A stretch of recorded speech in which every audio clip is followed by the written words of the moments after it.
Bienvenue sur ce nouvel épisode de Balance ton héroïne. Je suis Géraldine Jakowski et je mets en lumière aujourd'hui Sigrid Jo, qui est une femme qui accompagne dans notre société et met en lumière les invisibles. Alors qu'est-ce que les invisibles ? Ils sont 11 millions de personnes. Et les invisibles, cela pourrait être vous ou moi. Les invisibles, ce sont des gens que vous croisez tous les jours au bureau ou dans la rue. Qui sont-ils et quelles sont leurs actions ? C'est ce que nous dit tout de suite, au travers de cette interview, Sigrid Jo. On l'écoute. Sigrid Jo, bonjour. Bonjour Géraldine. Et bienvenue sur le podcast Balance ton héroïne. Écoute, merci beaucoup de me recevoir. Je suis très contente d'être avec toi. Ce que je vais te proposer tout de suite, c'est de te présenter. Alors, je m'appelle Sigrid Jo. Je suis une femme, je suis une épouse et une mère de 2 enfants qui grandissent. Et pendant 15 ans, j'ai accompagné ma mère qui avait la maladie de Parkinson. Donc, pour moi, la famille et l'amour en général a beaucoup d'importance. Oui, c'est important ce que tu me dis, c'est-à-dire que tu ne te qualifies pas tout de suite comme une femme entrepreneuse et ayant créé les Edent & Co. Mais en fait, au départ, tu es une femme, une maman de 2 enfants, une épouse, et j'aimerais que tu puisses nous parler justement de ton vécu et de ton histoire avec l'accompagnement de ta maman.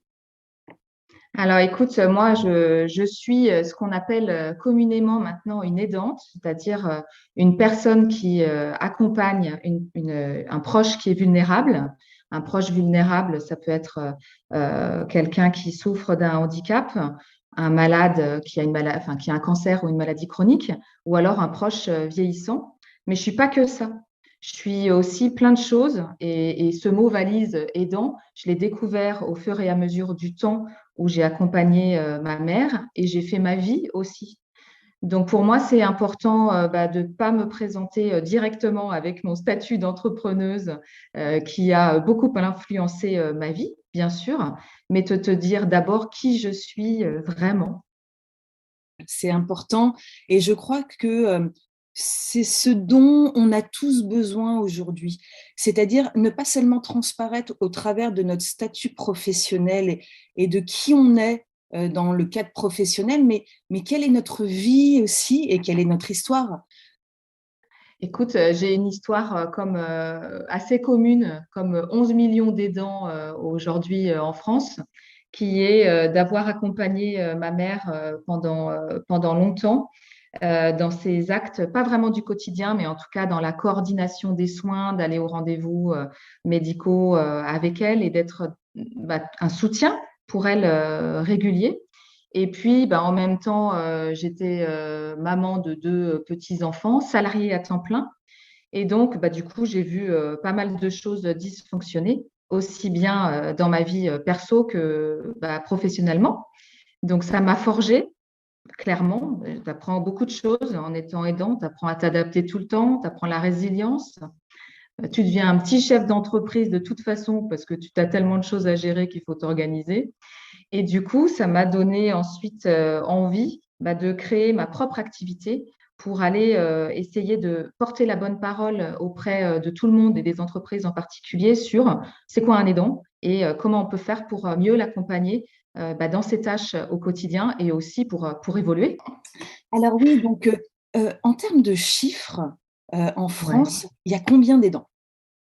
Alors attention, les statistiques disent qu'on est 11 millions d'aidants aujourd'hui, mais comme il y a beaucoup de gens qui ne savent pas qu'ils sont aidants, tu vois, c'est un mot un peu valise, euh, c'est un chiffre qui est assez approximatif, mais le chiffre aujourd'hui, c'est de dire il y a 11 millions d'aidants, il y a un actif sur 5 qui est concerné par l'aidance, et dans 10 ans, ce sera un actif sur 4. Donc, tu vois, c'est beaucoup. C'est un chiffre qui est malheureusement en croissance et c'est lié à la durée, à l'allongement de la durée de vie, au fait qu'il y a de plus en plus de maladies chroniques et qu'on s'occupe de plus en plus de nos proches Et du coup, moi, par exemple, j'ai accompagné ma mère, mais de plus en plus, les personnes accompagnent deux personnes. Et ça, tu vois, ça change la donne aussi parce que autant te dire que quand tu es l'aidant de deux personnes, bah, ta charge mentale, elle explose encore plus et qu'il y a encore plus de choses à faire. Et il y a un dernier chiffre qui est sorti en novembre qui dit que l'entrée dans les danses, donc l'âge moyen dans lequel tu te retrouves à accompagner un proche, c'est 39 ans. Et 39 ans, c'est tôt quand même dans Tôt. une vie. Et c'est clair C'est tôt. que 39 ans, c'est quand tu es que tu bosses, quoi, que tu es actif et qu'il y a plein de choses qui sont en train de se développer dans ta vie. Et moi, naïvement, je pensais que, d'ailleurs, j'en suis le contre-exemple parfait, je pensais naïvement que c'était plutôt des personnes plus âgées qui s'occupaient de leurs proches vieillissants. C'est vrai, c'est un peu comme ça qu'on les voit les aidants et en fait pas du tout. Et quand tu me cites le chiffre de 11 millions d'aidants et donc toi, par rapport à ton vécu, par rapport à ton expérience, comment est née, l'idée de créer cette société, ton entreprise, Les Aidantes & Co? Alors, en fait, on dit tout d'un autre nom, c'est-à-dire qu'on s'appelle les Aidantes Co. Parce que je suis une aidante. Moi, j'ai accompagné ma mère pendant 15 ans qui avait Parkinson. Et le plus longtemps possible, je l'ai dit à personne. Alors évidemment, mes proches étaient au courant, mais dans les différentes entreprises dans lesquelles je suis passée, je ne l'ai dit à personne parce que je ne voulais pas être stigmatisée. Oh, ma pauvre. Et surtout, je voulais qu'on continue de me donner les bons dossiers pour pouvoir continuer d'évoluer professionnellement.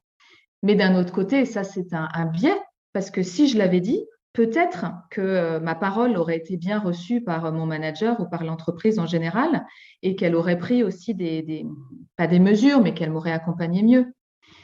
Et mon associée s'appelle Marina Alrubae, et Marina, elle accompagne ses parents qui sont sourds. Et donc ça, depuis elle est toute petite. Et le dernier emploi qu'elle a occupé, ça faisait un mois qu'elle était arrivée et il y a eu une grosse urgence familiale à gérer. Et là, elle a pensé, bon, ça fait un mois que je suis là, c'est quand même compliqué d'aller voir mon manager pour lui expliquer, mais elle n'avait pas le choix.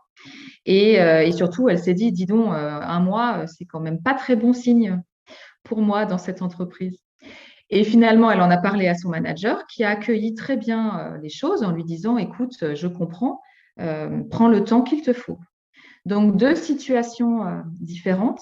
Et quand on s'est rencontré avec Marina, on s'est dit, là, il y a quelque chose à faire dans les entreprises pour aller sensibiliser les entreprises au fait qu'ils ont des salariés aidants et que s'ils les accompagnaient mieux, et peut-être qu'ils les accompagnent, mais le dire et faire en sorte comme ça que l'entreprise devient plus performante et surtout en gagne en impact social, et ça, c'est le plus important. Et l'impact social de dire, à partir du moment où nous, on est mieux en tant que collaborateurs, tout le monde va être mieux. Et donc, notre proche aider aussi. OK, donc en fait, ça fait partie de la QVT ou de la QVCT, en fait, le fait, de pouvoir accompagner en entreprise ses salariés aidants? Exactement. Encore un acronyme. Et j'ai envie de dire qu'il y a la plateforme RSE qui a rendu des recommandations par rapport à l'accompagnement des collaborateurs aidants. Et qui va finalement, ce sont des recommandations pour l'instant, mais en fait, nous, on est contente parce que ça reprend complètement ce que nous, on porte comme voix au sein des différentes entreprises, de mieux accompagner son salarié. Et donc, nous, tu as raison, on surfe sur la QVT et aussi sur l'inclusion et la diversité. Eh oui. Parce que quand on parle d'inclusion et diversité, c'est vraiment de toutes les différences, de toutes les personnalités dans l'entreprise. Et du coup, les aidants, qui pour l'instant sont plutôt invisibles dans les entreprises, nous, ce qu'on souhaite, c'est de les rendre plus visibles et surtout de trouver les bons moyens pour les accompagner. Ouais, c'est intéressant, ouais, très intéressant. Donc la société a été créée il y a en quelle année? Écoute, on est toutes jeunes, on fête nos 1 an. D'accord, OK, donc vos 1 an, donc l'offre entreprise est construite. Est-ce que les entreprises adhèrent facilement à votre programme? Est-ce qu'on peut parler de programme, à ce que vous proposez?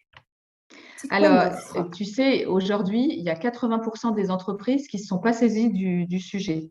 C'est-à-dire qu'il y a beaucoup d'employeurs qui te disent, bon, c'est pas vraiment un sujet, ou alors ça rentre dans l'intimité de la vie perso des personnes, donc on n'a pas forcément besoin ou envie d'y aller. Donc, il faut quand même prendre ton bâton de pèlerin pour aller dans les entreprises, pour cette prise de conscience justement des entreprises sur j'ai bien dans mon entreprise des personnes qui sont aidantes et de différents profils.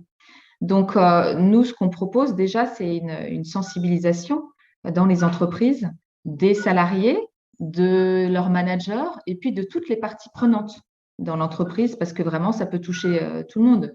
Euh, S'il y a un tabou à lever, une ambiguïté, une mauvaise interprétation, il faut qu'on en parle. Donc, l'objectif, c'est de libérer la parole sur ces sujets et ensuite d'accompagner l'entreprise pour former les managers, former aussi les RH sur les droits et obligations, parce qu'on a chacun des droits et obligations. Après, il y a beaucoup de négociations avec ton manager, mais il faut quand même connaître un peu le cadre qui t'environne. Et ça, c'est ce que nous proposons chez les Aidants Co. D'accord, très bien, parfait. Eh bien, tu vois, moi, je me projette en tant que salariée aidante. Je me dis, si à un moment donné, euh, forcément, je peux savoir qui, soit dans mon équipe, soit dans l'entreprise, pour les grands groupes, bah, qui en fait au siège ou qui dans mon environnement est aidante ou aidant comme moi, je suis sûre que ça crée des liens et ça rapproche. Et si on pouvait nous donner un espace, ne serait-ce que d'une heure par mois ou d'une heure toutes les 2 semaines, juste pour nous retrouver ensemble, à partager nos problématiques et à se dire, bah, tiens, toi, comment tu fais voilà, avec le soutien de l'entreprise, pour moi, c'est vraiment quelque chose c'est un véritable soutien, en fait. Géraldine, merci beaucoup de me dire ça.